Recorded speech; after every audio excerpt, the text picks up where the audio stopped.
do have a guy off stage reading the fun facts, usually at the sort of 7th grade reading level that they assume a viewer would be able to read into that. So there are pauses sort of interjected throughout. Sometimes when you do the scenes where you've got inner monologue coming out through the phone, then it becomes much trickier because you're having to pause, wait, try and act the thinking on your face while somebody is reading it off stage and then going through the lines. That's what I was going to ask you. Did we play around with that? Like, did you try it without somebody reading and then with somebody reading? Yeah. We did my stuff first that way. That's what I was beginning. And then we would get whisked away to like green screen and like, okay, what are we doing? We'd be like, just start talking about this and pose for that. Yeah. Like this is going to be for a card and this is going to be for a side thing. Right. I always had a green screen set up somewhere on set. No matter what location we were at, they would just take characters. Well, you're not doing anything right now? Come, stand here. It was all in the script, but I know for me, like I had sometimes reading the script, all that extra stuff, I was like, I have no idea what this means. But it's in the script, and then we would just be whisked away, and they're like, do this, and I'm like, what is that? And then I watched it and was like, that's what that was. Yeah, script, getting the script was very memorable for me because I don't remember when I read a lot of scripts, but this one I was like, I can't follow what's going on. I was immediately attached to the characters, which is, of course, I think we're all drawn to above the technology. But then I was like, there's something really cool about this that's either going to be really cool or really not work because it was so hard to follow and felt like it jumped around so much. And I think we were all kind of blown away with how seamless it was and how sort of organic the show. I was just going to say, luckily on set, they were very good about it. You can't just focus on your trust us that no matter how confusing it got. Yeah. Being on the production, besides being like whisked away to a green screen and that stuff, it felt very much like an independent film, you know, in terms of the scale and like the closeness of everybody. Well, that was the thing, you know, I'll see you guys. Nice meeting you. They refer to it as transmedia, which is the catch call for anything. So they're like, and transmedia over here, and you know, the director was aware of that, and producers were aware of that. Transmedia got his hand to say, here's what we need to get still to complete the whole season. Given the highly structured nature of this, was there any opportunity to experiment and Oh yeah, there were some times. Well, I mean, Some of the dance sequence? no, that was fully choreographed. Oh yeah, that was one of the most difficult things I've ever done. no, he did not. No, they brought in a choreographer for us. Why? Yeah, no, Well, I mean, yeah. The choreographer, she watched. The Coconuts do have this very specific dance that they do. You know, and she watched. Love that you're on the coconut tip. Yeah. Like, yeah, coconuts, man. It wasn't like it was a breakup. You didn't throw something fake in there. You wanted to have something that was a little bit. Well, you know, we had limitations. There were, you know, high heel shoes and me in the middle, which was, you know. But you were actually the best one. Oh, God. He was He's totally just setting us up for that. Because you know. I'm selling a different things.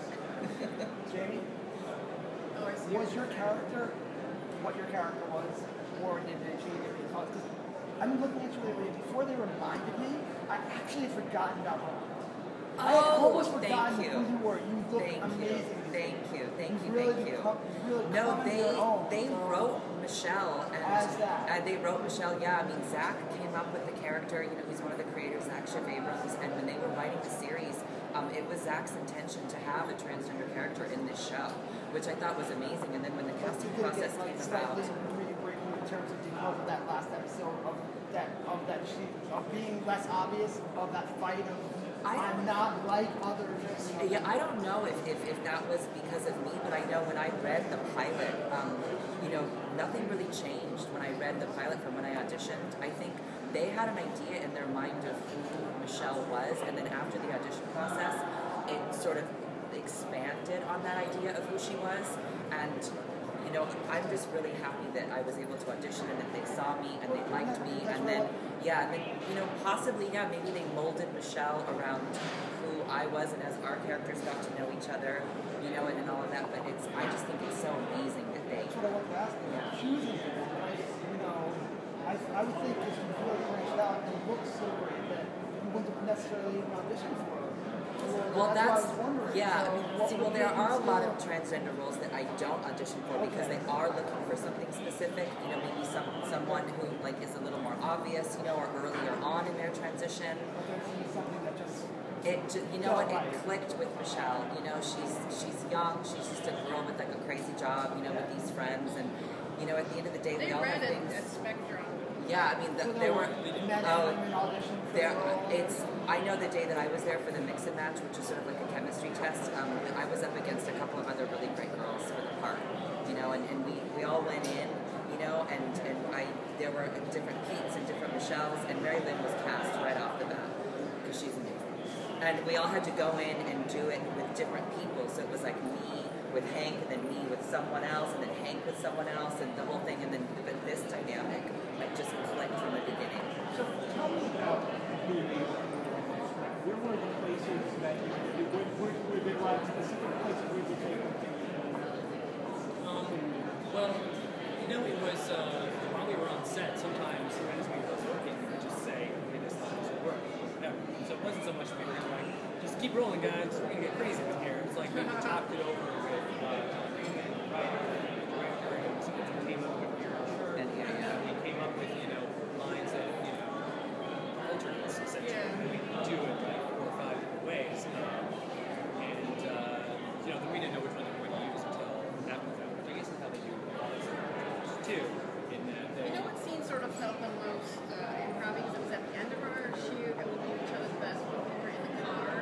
Remember, because we were just sitting there all day for our last scenes, and it was sort of like the fart scene. Yeah. So we And then like the and we were all just hamburger, and really, like, we were all just really giggling and kind of sitting in there together, and we were really comfortable with each other by that point. So that was one where there was a lot of extra.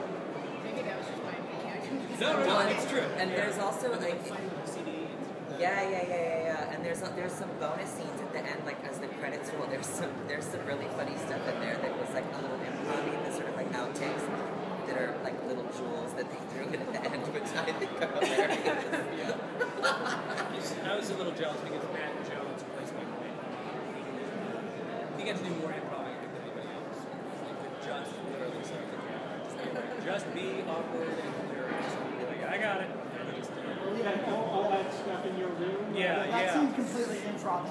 It's like, okay, just go in there and do stuff. Just do it. Although the pillow thing seems like it was a little extreme. No, that was out of his mind. Yeah, we've seen the video that he's referencing, right? It's like an internet video of like a bunch of kids. Oh, it is? Set up a slow jam, and they're all just like dancing, and this is gonna be awesome. And he makes pumping the ottomans. Are you Oh my showing it, yeah. Wow, Oh, I it's had an no actual idea. thing. Yeah, That's yeah. scary. So when you first brought up improv, you got this look on your face for like this 1 second that you have this. Oh, this. That's what we call improv. Well, I know that. But I was saying, you look like you might have had. You know, well, no, I didn't saw Steve behind the scenes. I don't have a specific bit about improv. The whole thing was just sort of, you know, kept fairly loose, and then we just sort of did whatever. There was a day that our production almost got busted by the union. Oh yeah, that was And the first stood around the episode. piano Oh yes. for like 3 hours. Because John Newman wrote like the theme song to Dirty Work. And he's an incredible musician. Piano player, the whole bit, and we sat for hours and sang songs, the Dirty Work theme, Pointer Sisters. And so there is some hidden outtake somewhere in there where it's just like, it's like a piano bar. He's playing Dirty Work, and we are And they all lit singing. candles. It was a real moment because I was like, I don't care how long this takes. Like normally on a set, you're like really more waiting, other than they were like you can't keep filming until. Anybody using Michelle Pfeiffer laying across the top of the piano? There There might have been a moment. How did you know? You can guess who may have done Banana that. sets. I don't know. Jamie's pretty shy though. She likes to- I mean, you know. How long was the shoot for this? Well, we started table reads in December, and then we took a break for Christmas and New Year's, and then we started filming January 3rd, I believe. Yes. It's one of my favorite memories. And I think it took 4 weeks because then we filmed like a bunch of bonus material that they slowly released as promo stuff and then put in with the other episodes, like the bit with Meta World Peace we did, and then a bunch of the van pickups. So I think it was like 4 weeks. But then if you include the table reads, like 6.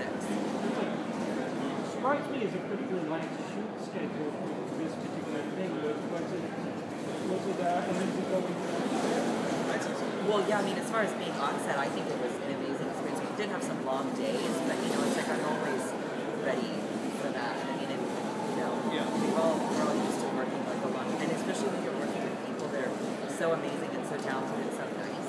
You know, it's like no one threw a fit. You know, no one was being like a diva.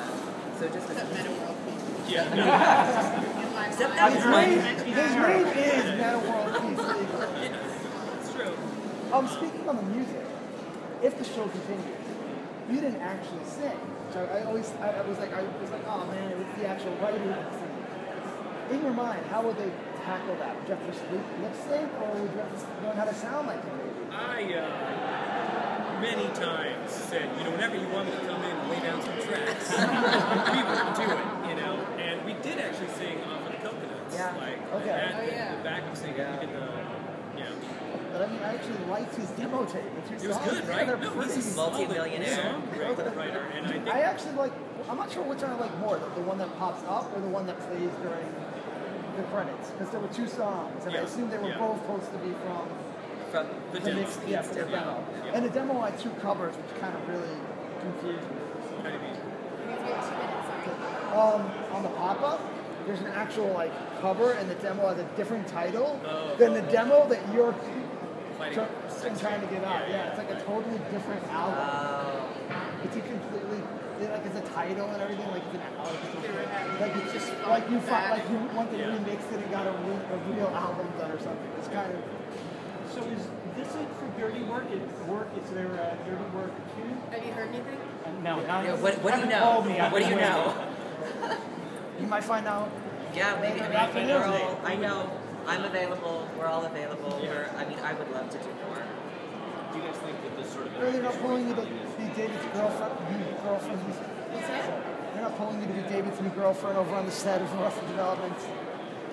I actually did a part in Arrested Development. Yeah, I'm saying. So I'm surprised that they're not pulling you onto the film in some way. What film?